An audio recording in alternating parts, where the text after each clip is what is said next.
A partir de este momento comienza el editorial correspondiente a Platica con Ángel del 9 de julio del año 2025. El título de hoy es el siguiente: por favor, no olvidemos que son 28 años en la Ciudad de México. No olvidemos que ya son 28 años en la Ciudad de México. Algunos que les gusta la grilla y el mitote sabrán a qué me refiero, otros no. ¿Por qué digo que son 28 años ya? En el año 1997 había una gran cantidad de ilusos que veían en Cuauhtémoc Cárdenas el nuevo Mesías, el Salvador de México, hijo del Tata. Es una persona acá, y le endilgaban virtudes que él mismo ni en su juventud soñó llegar a tener. Un hombre intelectualmente limitado, cobarde, no se define, no emite posiciones claras, ahí anda siempre como el lomo de la liebre, y ha vivido siempre entre el lujo y la vida a muy alto nivel. ¿Por qué? Porque la familia del general y de su hermano, el general Dámaso, fueron muy sinvergüenzas. Acumularon propiedades, tierras, riqueza, etcétera, de las cuales él ha disfrutado a plenitud. Sus hijos, 3, 2 varones y una dama, hasta la fecha no se les conoce éxito alguno, salvo haberse enriquecido al amparo del apellido, al menos a los varones, y uno de ellos es un burócrata de quinta que sin dignidad alguna permite que se burlen de su señor padre, que no es algo difícil porque tiene elementos para pitorrearse de él, pero él debería al menos tener la valentía y la dignidad y no aceptar las migajas que Morena le ha tirado. Y ahí está, cobrando su sueldo y todo y prestándose a ser utilizado. En 1997, la Ciudad de México sufrió una situación muy curiosa. Perdió la regencia, 1997. ¿Quién fue el ganador, el victorioso? Cuauhtémoc Cárdenas. Esperanza. ¿Qué pasó en esos 2 años? Pues casi nada. Una gobernación gris, pasó sin pena ni gloria, y luego se va a la campaña, la del 2000, la perdió, pero ya había perdido otras 2 antes, si no estoy equivocado, la del 88, que le hicieron fraude sin que jamás hayan probado eso. La realidad se ha impuesto. ¿Quién llegó? Llegó Salinas, a punto. Perdió entonces. Perdió el 94, pero ya había perdido el 88. En esas condiciones, pues, la Ciudad de México ha sido gobernada por PRD y luego Morena.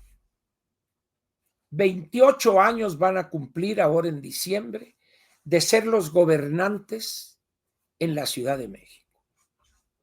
Nunca antes en la historia del Distrito Federal y luego la Ciudad de México había sido tan violenta, tan corrupta, tan sucia, tan destrozada su infraestructura, sin haber invertido recursos en la movilidad, en ampliar el metro, etcétera, etcétera. ¿Quiénes son los que han permanecido todo ese tiempo? Esta bola de sátrapas, hoy de Morena. De tal manera que esto que estamos viendo con esto que llaman la gentrificación, en buena parte se debe ese conflicto o esos problemas a las decisiones que rayan en la estupidez, primero, de López Obrador, cuando lo primero que hizo fue el bando número 2 para prohibir que se construyeran el año 2000, si no estoy equivocado, el año 2000. De tal manera que ahí empezó a distorsionarse el mercado inmobiliario. Posteriormente, ninguno de los gobiernos siguientes de izquierda gobiernan esta ciudad, se atrevieron a actualizar la normatividad pensando en el presente para sentar las bases de un mejor futuro en materia de vivienda, movilidad, infraestructura, calidad de vida, etcétera. Se dedicaron a robar, a desperdiciar una grandísima oportunidad histórica. ¿Se imaginan ustedes si hubiesen sido tantito inteligentes y un poquito menos sinvergüenzas y menos corruptos? Podrían presentarse ante el mundo como un ejemplo exitoso de la izquierda en México. Vea el desastre que hay en la Ciudad de México. Mire, es a tal grado esto que el elemento central en esta ciudad, la policía, no tienen injerencia alguna las alcaldías. Pero recuerda usted cuando hicieron la promoción, van a ser alcaldías y va a haber un cabildo y la constitución y la mentira que te eché. ¿Sabe qué pasó el viernes 4 de julio? Dicen es que fueron omisos e irresponsables la alcaldesa Alessandra Rojo de la Vega, o qué sé cómo se llama, se apellida ella. Es que ella no tiene, ni ella ni alguno de los 16 alcaldes tienen control o injerencia en el manejo de la policía. Y la policía dejó hacer. ¿Por qué? Porque hubo una colusión con esa persona que está al frente de esta ciudad. El sexenio anterior, que fue jefa de gobierno la actual presidente, aquí en la colonia Cuauhtémoc pregunta, usted si está metido en la construcción, oye, ¿y quién construye aquí en la Cuauhtémoc? Puntodestino.com. Que un edificio nuevo, punto destino.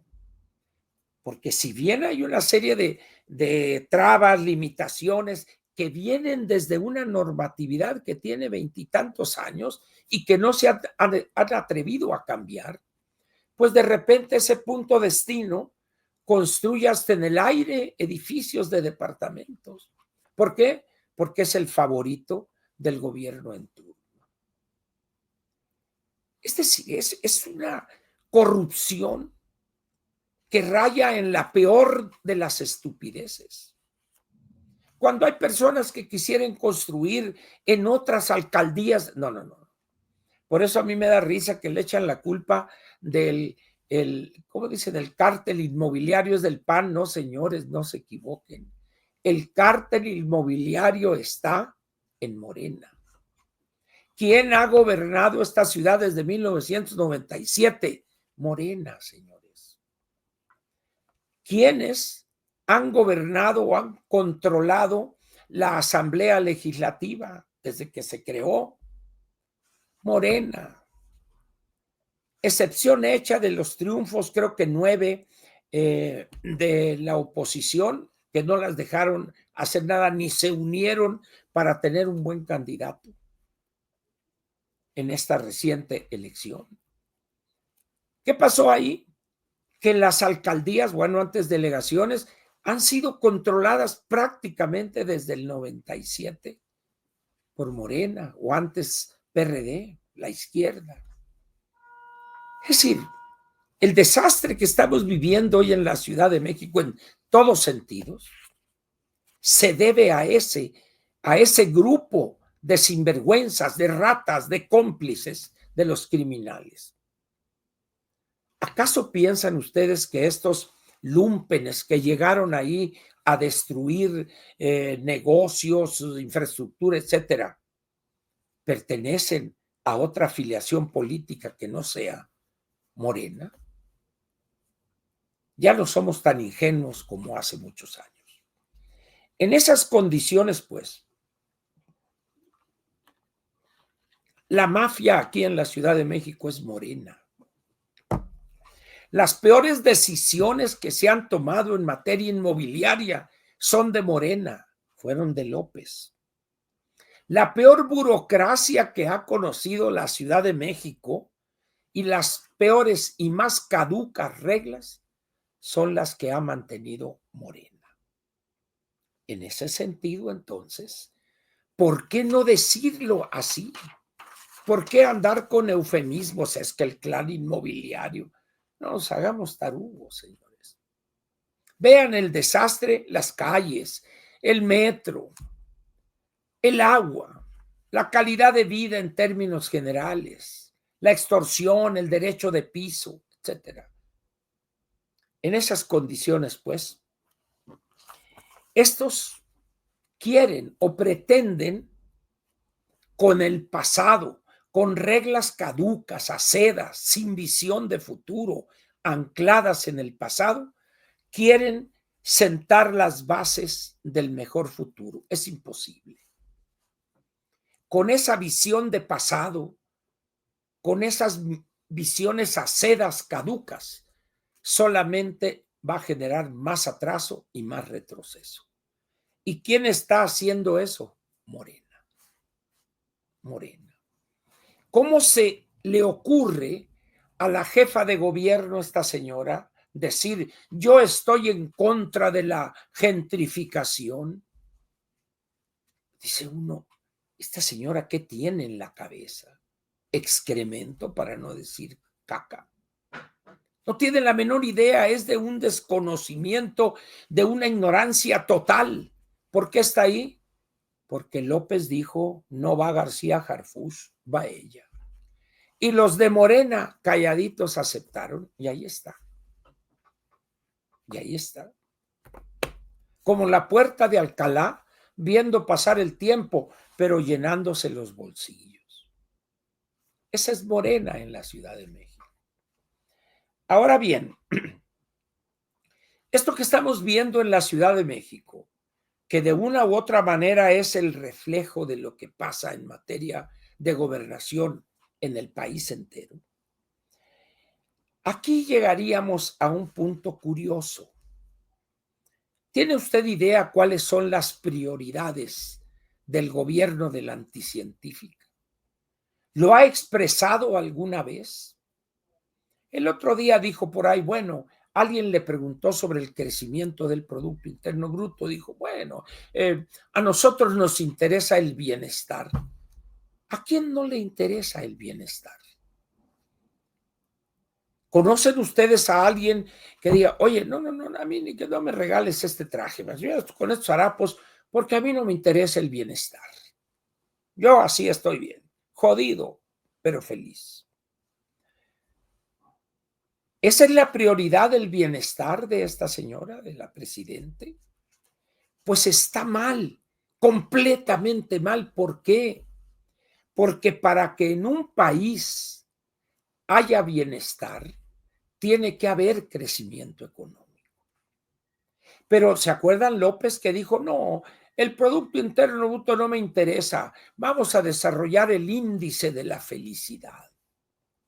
Hijo, dice, no, este hombre parecía loco y ahora que lo veo, está loco. La señora esta nunca ha parecido científica y ahorita cuando le escucho decir sus tonterías, concluyo que no tiene absolutamente nada de científica. Estamos pues entonces ante gobiernos que serían dos, el de la Ciudad de México y el del país con la anticientífica, que no tienen claras cuáles son sus prioridades. Le preguntan a ella, no sé, luego se atreve a decir, es que ya está a plena capacidad la refinería Dos Bocas. Pero además dice, ya está refinando 200 millones de barriles diarios. No se refinan en el mundo. Pero bueno, ¿saben cuántos barriles diarios está refinando Dos Bocas? 65,000 barriles. Y eso con dificultades porque todavía no funciona a plenitud. Entonces dice uno, ¿cuáles son las prioridades de esta señora? Pemex es un desastre completo. Bueno, no funcionan ni los elevadores, ni los torniquetes donde entran los trabajadores ahí para el conteo, ni eso funciona. El delicadito que vino a sustituir en el grupo de los delicados a Ramírez de la O ahora está en Pemex. Ya todos los que se habían ido, que robaron con Romero Oropesa, ya están de vuelta. ¿Por qué? Porque el señor no le entiende al asunto. ¿Cuáles son entonces las prioridades de esta señora?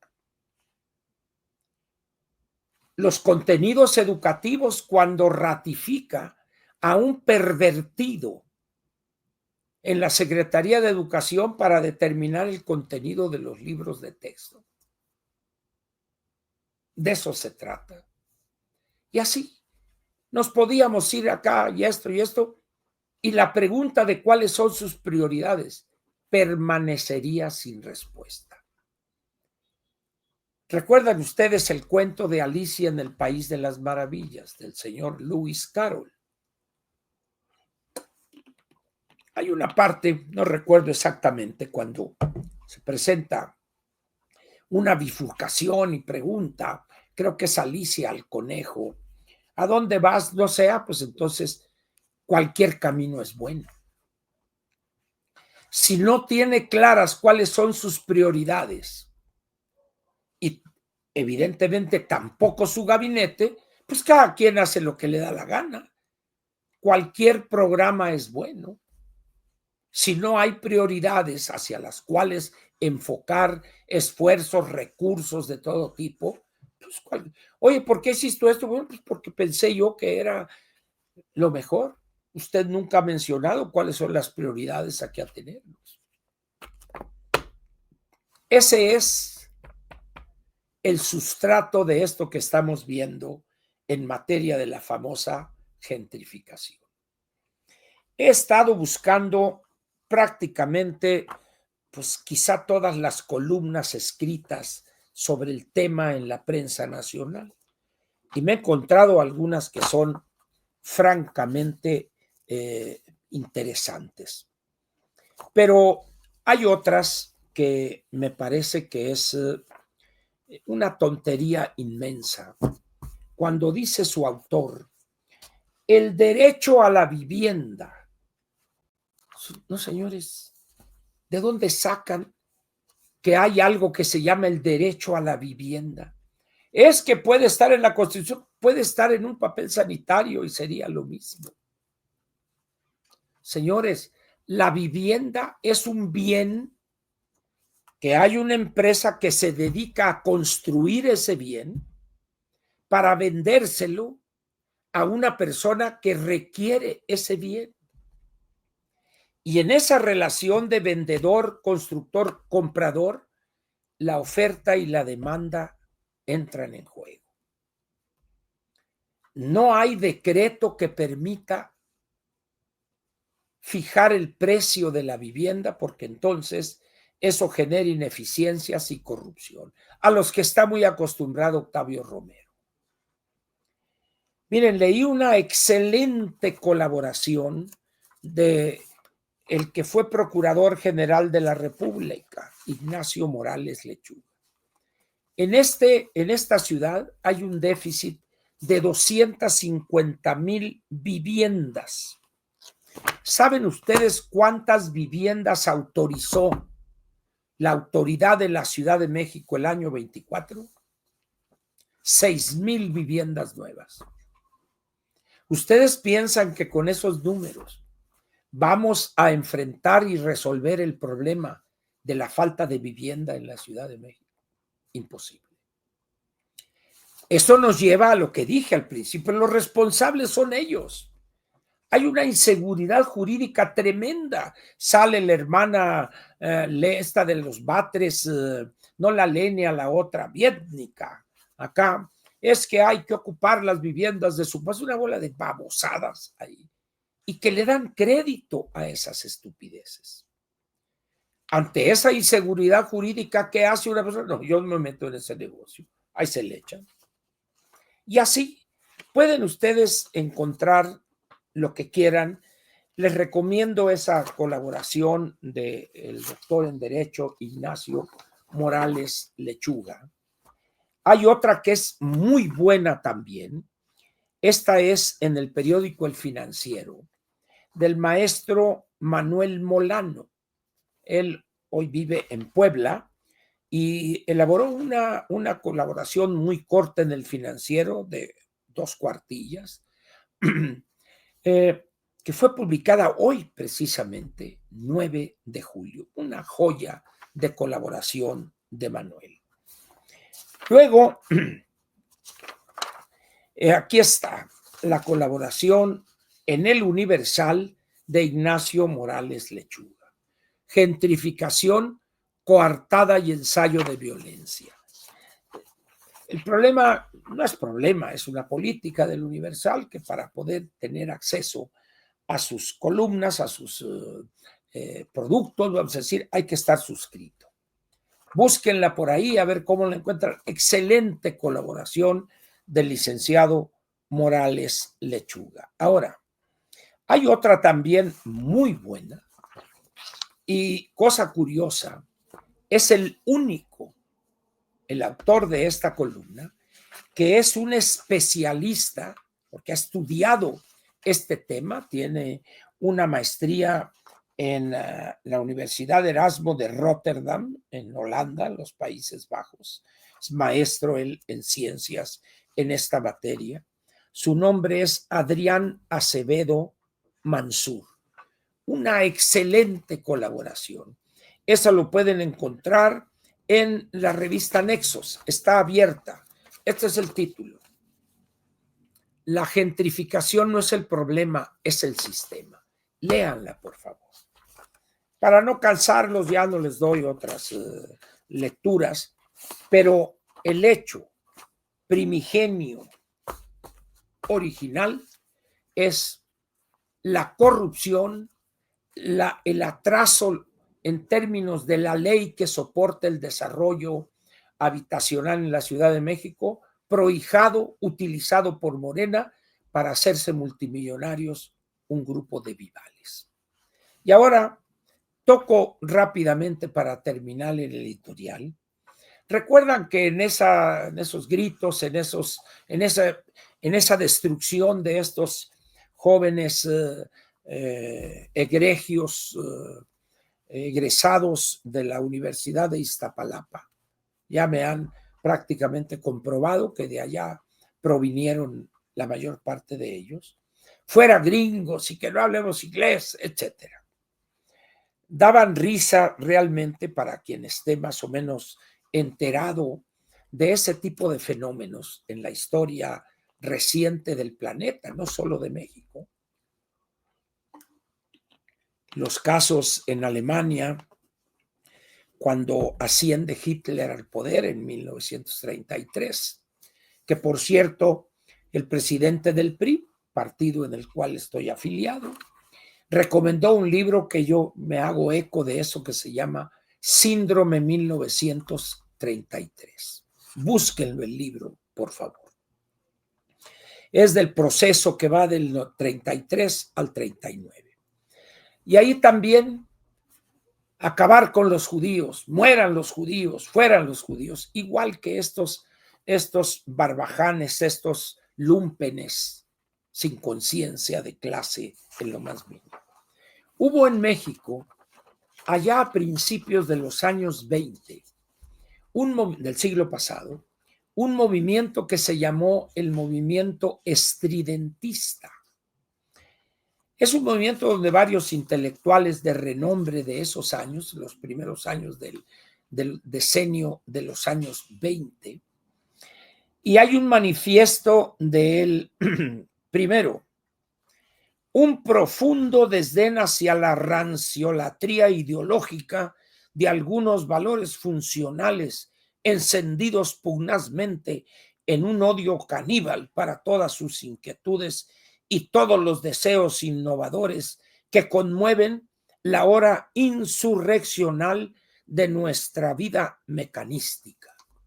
¿Qué quiere decir eso? ¿Quién sabe? Pero ese es el punto 1 del manifiesto de los estridentistas.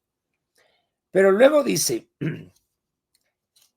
caguémonos primero en las estatuas del general Zaragoza, bravucón insolente de Zarzuela, William Duncan, del film intervencionista del imperio, encaramado sobre el pedestal de la ignorancia colectiva. Horror a los ídolos populares, odio a los panegiristas sistemáticos. Es necesario defender nuestra juventud que han enfermado los merolicos exegiásticos con nombramiento oficial de catedráticos. Charles Chaplin es angular, representativo y democrático. Segundo, en don Felipe Neri del Castillo, fonógrafo interpretativo del histerismo primaveral, etcétera, etcétera, etcétera. No les sigo ya, pero busquen ahí en las redes. Movimiento estridentista. Y este manifiesto cierra todas estas consignas y estos juicios con una consigna que fácilmente podrían haber hecho suya estos lúmpenes, estos individuos sin futuro alguno, salvo ser golpeadores al servicio del mejor postor. Podrían haber gritado como los estridentistas de hace 100 años. ¡Viva el mole de guajolote!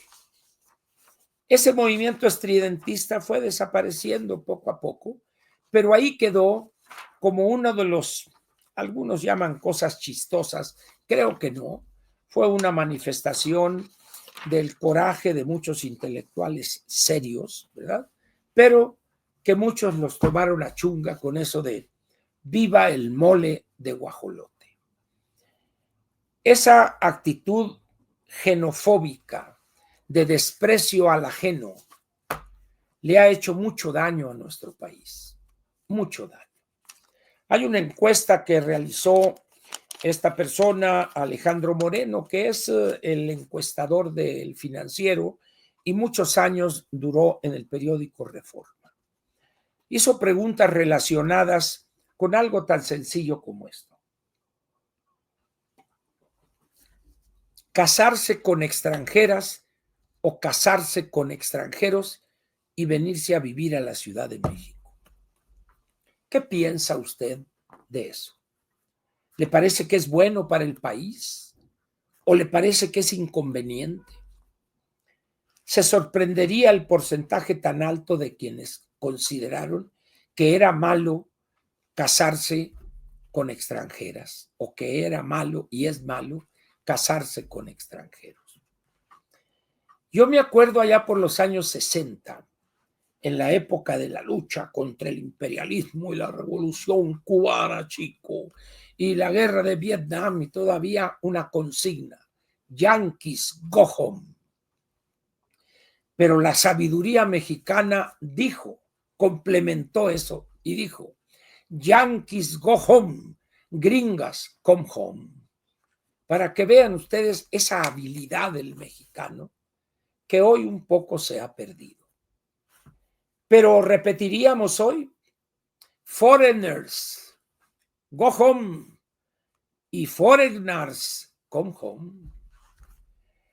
Los matrimonios entre ciudadanos de dos sociedades diferentes enriquecen a ambas sociedades. No es malo ni bueno per se, pero es una unión que vivifica ese entramado de dos visiones del mundo, de la vida, ayuda al progreso.